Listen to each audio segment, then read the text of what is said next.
करवा रहे थे जनाब कारी कमरुज़्ज़मान कमर नौमानी साहब से। हजरत गिरामी, बार बार ये ऐलान आप सुन रहे हैं, ये आवाज़ आप तक पहुंचाई जा रही है कि वो लम्हा, वो घड़ी, दोस्तों चैनल को ज़रूर सब्सक्राइब करें। वो साथ, वो पल अब हमारे और आपके नजरों के सामने है, जिसका हम और आप बेसब्री से इंतजार कर रहे थे। मेहमान मुकर्रम, आज के इस इजलास के मेहमान खुसूसी जिनका कलीदी खिताब होना है, जनाब हजरत मौलाना पीर तरीक़त मौलाना इनाम अहमद साहब दामत बरकातहू, खलीफे मजाज मुहीउस्सुन्नह हजरत मौलाना शाह अबरारुल हक साहब हरदोई रहमतुल्लाह अलैह हजरत तशरीफ ला चुके हैं। कुछ ही लम्हों में हजरत स्टेज पर होंगे। सामने खड़े लोगों से मेरी गुजारिश है, आप भी आकर के पंडाल के अंदर बैठ जाएं, बड़ी मेहरबानी होगी। आपसे गुजारिश है, आपके लिए पूरा इंतजाम किया गया है। पुणे की सरजमीन से तशरीफ फरमा खतीब दीशान हजरत मौलाना मुफ्ती मुनीर अहमद साहब शेखुल हदीस वस्ताद हदीस मदरसा बैतुल उलूम पुणे महाराष्ट्र हजरत तशरीफ रखते हैं। हजरत का खिताब होना है। कबल इसके कि मैं हजरत को जहमत दूं, मुख्तसर वक्त के लिए जनाब हजरत मौलाना शहाबुद्दीन साहब मुदर्रिस मदरसा हुसैनिया सोलापुर नेपाल से गुजारिश है कि आप तशरीफ लाएं और मुख्तसरन अपना खिताब मुकम्मल करें। हजरत मौलाना शहाबुद्दीन साहब दामत बरकातहू। हाँ हाँ हाँ बिचम ला कुर्सी दा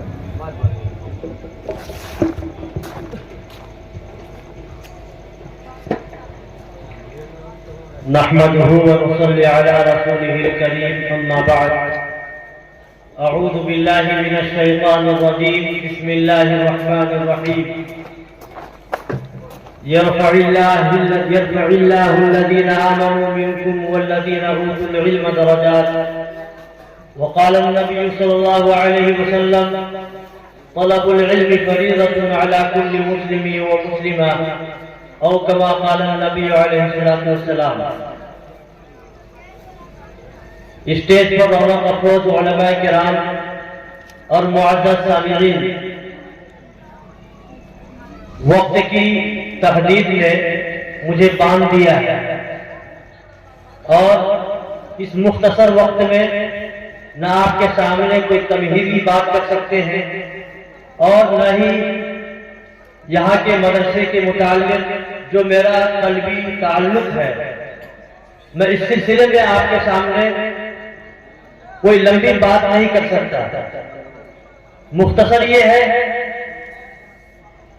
कि अभी मैंने आप हज़रात के सामने कुरान करीम की आयत पढ़ी है, जिसमें अल्लाह ने फरमाया है यरफ़इल्लाहु अल्लज़ीना आमनू मिनकुम वल्लज़ीना ऊतुल इल्म दरजात, कि अल्लाह ताला ईमान वाले और इल्म वालों के दरजात को बुलंद फरमाते हैं।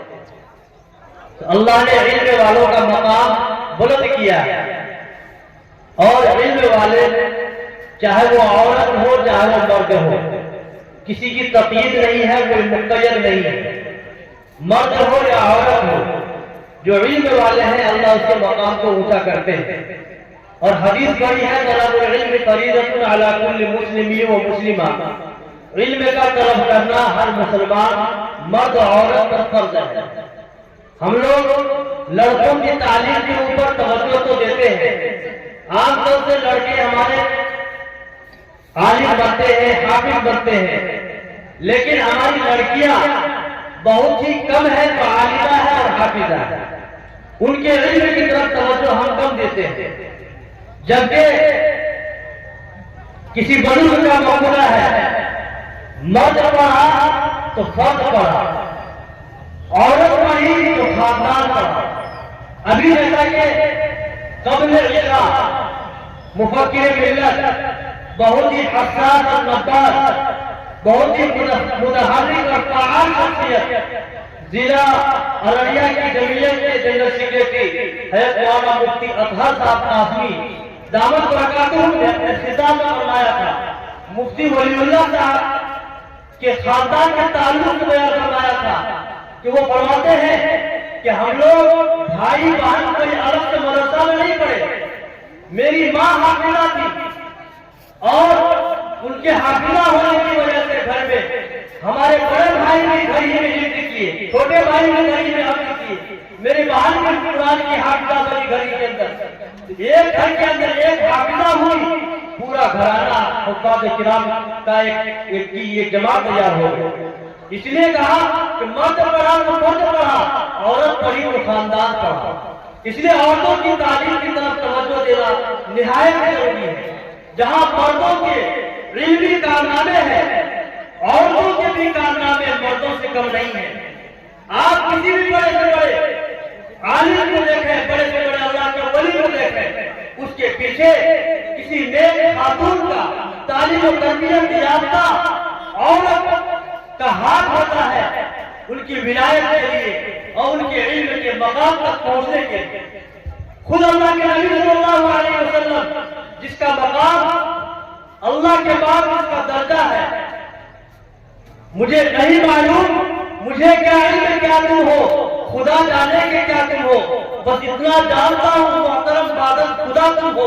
محمد رسول اللہ صلی اللہ علیہ وسلم کا درجہ اللہ تعالیٰ کے بعد ہے، لیکن جب اللہ تعالیٰ نے آپ صلی اللہ علیہ وسلم کو نبوت سے سرفراز فرمایا، پہلی مرتبہ وحی نازل ہوئی اور آپ علیہ السلام کو حضرت جبرائیل نے دبوچا، 3 بار دبوچا اور قرآن کی آیت نازل ہوئی، اقرأ باسم ربک الذی خلق، جس میں اللہ کے نبی صلی اللہ علیہ وسلم بار بار کہہ رہے تھے ما انا بقاری، میں پڑھا ہوا نہیں ہوں۔ اور حضرت جبرائیل علیہ السلام نے 3 مرتبہ دبوچا۔ جب آپ غار حرا سے گھر آئے تو آپ حضرت خدیجہ رضی اللہ تعالی عنہا سے فرما رہے تھے، خدیجہ مجھے اپنی جان کا خطرہ محسوس ہو رہا ہے، مجھے اندیشہ لگ رہا ہے، خشیت علی نفسی، مجھے جان کا خطرہ ہو رہا ہے۔ تو حضرت خدیجہ رضی اللہ تعالی عنہا نے تسلی دی، کلا ہرگز نہیں، انک لرسول الرحیم، آپ تو صلہ رحمی کرنے والے ہیں، آپ رشتہ توڑنے والوں میں جوڑنے والے ہیں، آپ ہمدردی کرنے والے ہیں، آپ غمگسار ہیں، آپ یتیموں کی کفالت کرنے والے ہیں، اللہ آپ کو ضائع نہیں ہونے دے گا۔ آپ کو تسلی دی، سب سے پہلی خاتون ہے تسلی دینے والی حضرت خدیجہ، مکہ کی رئیس مالدار عورت تھی، انہوں نے اپنی تمام دولت کو آپ کے پیچھے قربانی دی۔